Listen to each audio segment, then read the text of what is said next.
मुंबई विद्यापीठाच्या सिनेट निवडणुकांचा निकाल हा जाहीर होतोय। सिनेट निवडणुकीच्या मतमोजणीला सुरुवात झाली आहे। मुंबई विद्यापीठाच्या 10 नोंदणीकृत पदवीधारकांच्या जागांकरता 24 सप्टेंबरला मतदान पार पडलं होतं। याच 10 जागांसाठी ठाकरेंची युवासेना आणि भाजप प्रणीत अखिल भारतीय विद्यार्थी परिषदेमध्ये थेट लढत झाली आणि त्यामुळे आजच्या निकालात ठाकरेंची युवासेना की भाजप प्रणीत अखिल भारतीय विद्यार्थी परिषद कोण बाजी मारणार याकडे राज्याचं लक्ष लागलंय।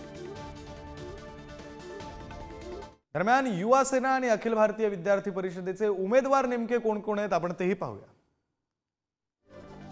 युवासेनेचे उमेदवार प्रदीप सावंत, मिलिंद साटम, परम यादव, शशिकांत झोरे, स्नेहा गवळी। तर अखिल भारतीय विद्यार्थी परिषदेचे उमेदवार आहेत हर्षद भिडे, प्रतीक नाईक, रोहन ठाकरे, रेणुका ठाकूर, राजेंद्र सायगावकर। युवासेनेचे पुढचे उमेदवार आहेत शीतल शेठ, मयूर पांचाळ, धनराज कोहचडे, अल्पेश भोईर, किसन सावंत।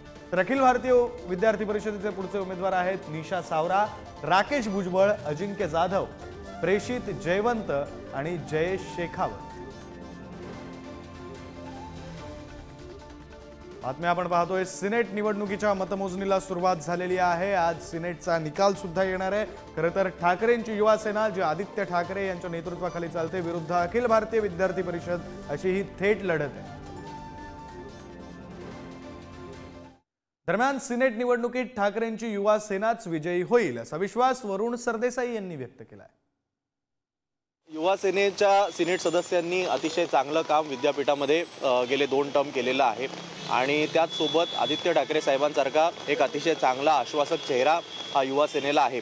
त्यामुळे मतदार हे आमच्या बाजूने कौल देतील अशी आम्हाला आशा आहे, अपेक्षा आहे, प्रार्थना आहे आणि त्यामुळे आत्ताच किती जागा येतील काय येतील यावर भाष्य करण्यापेक्षा थोडे तास आपण थांबूया। जसे जसे निकाल स्पष्ट होतील त्याची माहिती आम्ही तुम्हाला देत राहू आणि तुम्हाला पण ती मिळेलच। प्रतिनिधी चेतन सावंत आपल्यासोबत याबाबत बोलण्यासाठी जोडले गेलेत। आपण त्यांच्याशी बातचीत करूया। चेतन, खरं तर अत्यंत महत्त्वाचा आजचा निकाल असणार आहे मुंबईच्या राजकारणासाठी, मुंबईच्या विद्यार्थी राजकारणासाठी। साधारण कधीपर्यंत हा निकाल येणं अपेक्षित आहे? काय नेमकं सुरू आहे आता मतमोजणी केंद्रावर? नक्कीच विक्रांत, आपण पाहिलं असेल तर ही जी लढत आहे ही लढत सिनेटची निवडणूक असली तरी थेट ही शिवसेना आणि भाजप म्हणजे भाजप प्रणीत ABVP यांची लढत आहे।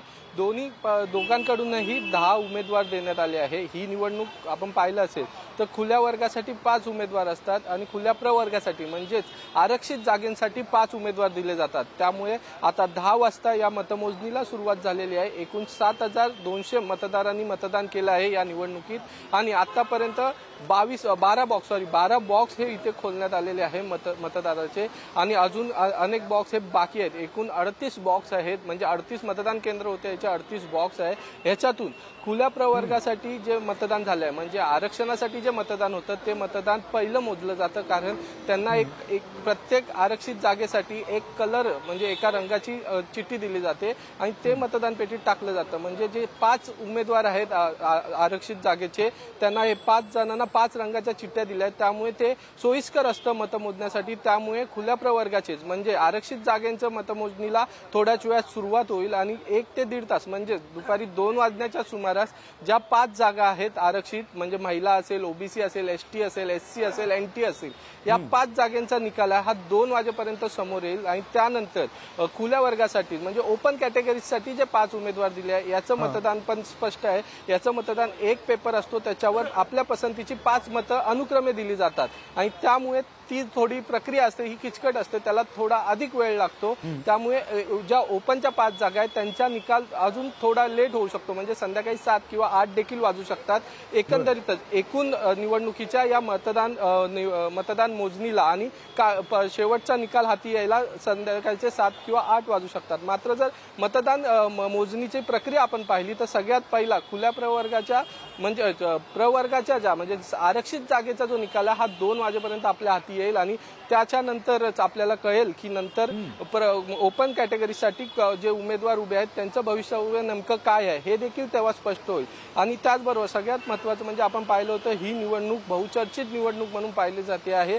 2018ला टर्म संपला होता, त्यापूर्वी दोन्ही टर्म युवा सेनेचं वर्चस्व या सिनेट निवडणुकीमध्ये आपल्याला पाहायला भेटलं। हे वर्चस्व आपलं कायम ठेवतात का या सिनेट निवडणुकीचं नेतृत्व आदित्य ठाकरे असतील, वरुण सरदेसाई असतील हे करताना आपल्याला पाहायला मिळाले। त्यामुळे आता ही निवडणूक एक प्रकारे सिनेटची जरी असली, विद्यापीठाची जरी निवडणूक असली तरी राजकीय निवडणूक ही अस्तित्वाची देखील मानली जाते, कारण यात शासनाने देखील दखल दिलेली आपल्याला पाहायला मिळाली।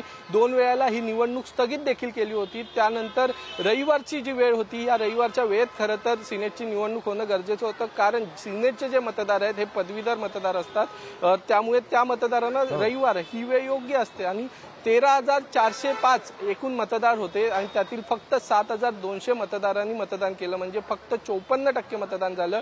या मतदानामध्ये जर अधिक वाढ झाली असती तर कदाचित निर्णय देखील वेगळे आले असते, असा प्रश्न देखील वरुण सरदेसाई यांनी ते उपस्थित केलेला आपल्याला पाहायला मिळाला। त्यामुळे आता येणाऱ्या काही वेळातच म्हणजे 2 वाजेपर्यंत जो आरक्षित जागांचा निकाल जाहीर होणार आहे त्यानंतर पुढची गणितं देखील हळूहळू स्पष्ट व्हायला सुरुवात होईल। विक्रांत, बरं चेतन, तुम्ही अगदी सविस्तर विश्लेषण केलं, याकरता तुमचे आभार।